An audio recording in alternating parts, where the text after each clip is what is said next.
I'm speaking to Harvey Nicholson, who's the Vice President of the Cowra Breakout Association, and he has some very good news for us. As CCN readers will remember, we had an article about a POW from Cowra POW camp, whose son has found a Christmas card from someone in Cowra. And Harvey, they tell me you've been successful in tracing the son of the couple. We have, Gary. Strangely enough, the people had no connection at all with Cowra. They actually originated from Taree and the Broken Hill area. The research we carried out determined that Bruno Dell'Amico, the Italian POW, was actually placed on a farm in the Taree area, and the Mr. Hackett Senior, who was the father in the photo, was actually a school teacher. Mr. Hackett was given the responsibility to teach Bruno very basic English so he could talk to the host family he had at Taree. So basically, their connection with Cowra wasn't actually there at all, but Bruno was in the POW camp here, wasn't he? Bruno was in the POW camp here, and he was actually moved to a sub-camp in the Taree area for, we believe, about 6 months. And right. that was the norm with the Italian prisoners, because they were so friendly and they were able to go out and do the farm work. So Mr. Hackett, who's the family, he was a schoolie, and he was teaching Bruno a bit of rudimentary English and whatever. But they tell me you actually traced this thing down in Broken Hill. Yes, it's we couldn't find any local connection in Cowra, and we cast the net a little bit further via the media, and I had a phone call from a gentleman in Parks called John Madden, and John is an ex-policeman, and he comes from a police family, and his father, who was a police superintendent, was actually based at Broken Hill, and Mr. Madden Jr. went to school with the 3 Hackett boys. So Mr. Hackett must have been a teacher up there at some stage. I believe he was attached as a deputy principal or headmaster in those days of the Maris Brothers College in Broken Hill. Right, and then he's obviously gone to, well, that was after the Cowra connection anyway, wasn't it? That's right, that was after the Cowra connection, and the information that we're still getting dribs and drabs come in, but the information we're getting is that Mr. and Mrs. Hackett Senior maintained contact with Bruno for quite a number of years, and had actually planned a trip to Italy to meet up with him, but tragically their son was killed on active duty in Cyprus, so that looks like it may have laid an end to the plans to visit Italy. Now, they had 3 sons, and 2 of them have died, you said? Patrick, the eldest boy, was killed in August 1971 in Cyprus. Yep. Liam, the youngest one, was killed in an accident at Broken Hill sometime in the mid-70s.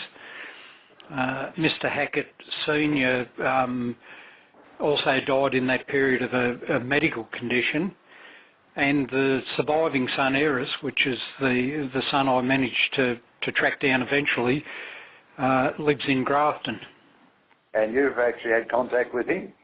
I spoke at length with him on the phone late last week, and I put a process in place with Dell'Amico Jr. in Tuscany, and I know that both Mr. Hackett and Mr. Dell'Amico Jr.'s have spoken during the weekend via telephone.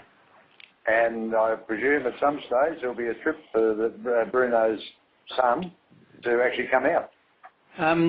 Yeah, there's some more exciting news with this that we're just, I'm trying to get my head around at the moment, but Mr. Dell'Amico Jr.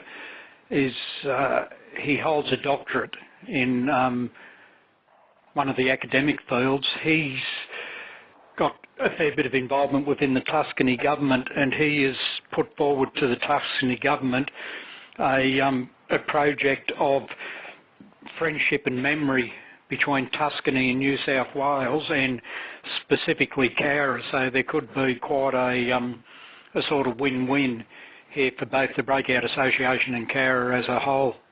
What fabulous news, isn't it? Terrific. Yep. Now, but what a weird story in that Bruno's here, meets a teacher who ends up in Broken Hill, and the son ends up in where was he? Lismore. Grafton. Yep. Grafton, I should say. Yep. Well, that's quite a. No wonder we had trouble finding him. Yes, it was. I was sort of starting to think we weren't going to get a result, and then it's certainly. My thanks goes out to John Madden, because John held the key to the mystery.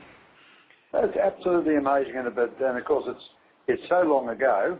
I mean, we're talking 60 years ago, best part of it, yep. And it's amazing that there are people still around who recall things from their past that actually gave you the key to the mystery.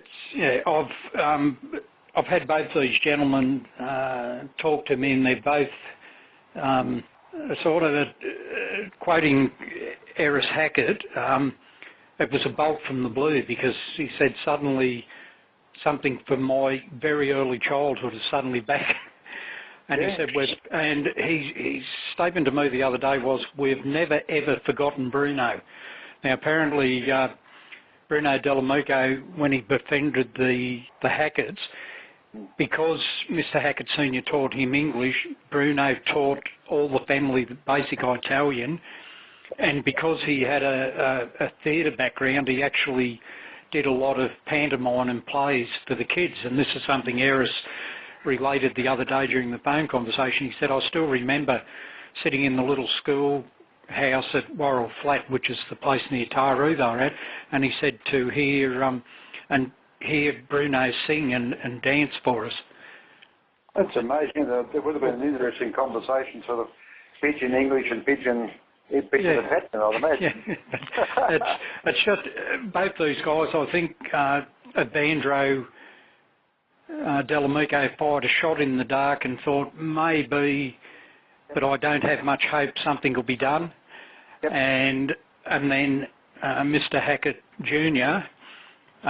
Quite suddenly, way out of his past, 70 years ago, there's something returned. And the thing I've got to say, Gary, is it's been a terrific experience for us to take this on. But Mr. Madden, John Madden at Parkes, Eris Hackett, and Evandro himself have all been more than willing to give all the information they could and to get in and help us as much as they could. So our project that we're going to try and endeavour to pull off now is to get Evandro out here to Cowra and get the Hacketts and the Maddens here and all meet at Cowra.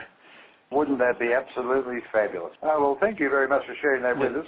And I'm sure people around town will be quite relieved that this weird mystery, it's almost like a mystery novel, isn't it? Yeah, well, it's a bit like Inspector Perot, isn't it? Gary, one other thing that the Breakout Association's fairly excited about too at the moment is that the history of the stone hut, the one remaining building on the POW site, we've never really been able to pinpoint its beginnings. One of the terrific things that come out of this is Evandro Delamico sent us a photo of his father, who was an electrical engineer by trade, starting the foundation work for that hut. So we've now got a direct tie between the Delamicos, the POW camp, the stone hut, and we've been able to follow through with our acceptance of his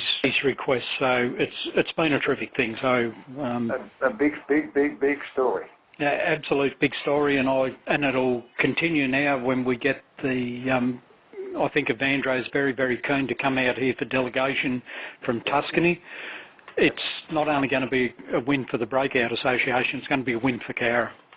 That's right, and we've got a large Italian contingent here as well, of course. Absolutely, and the thing is, this will, we get these people out, they will do the touring, and they'll go back and say what a lovely place Cowra is, and we will be just sort of out there yet again with our town. So. Excellent, well done.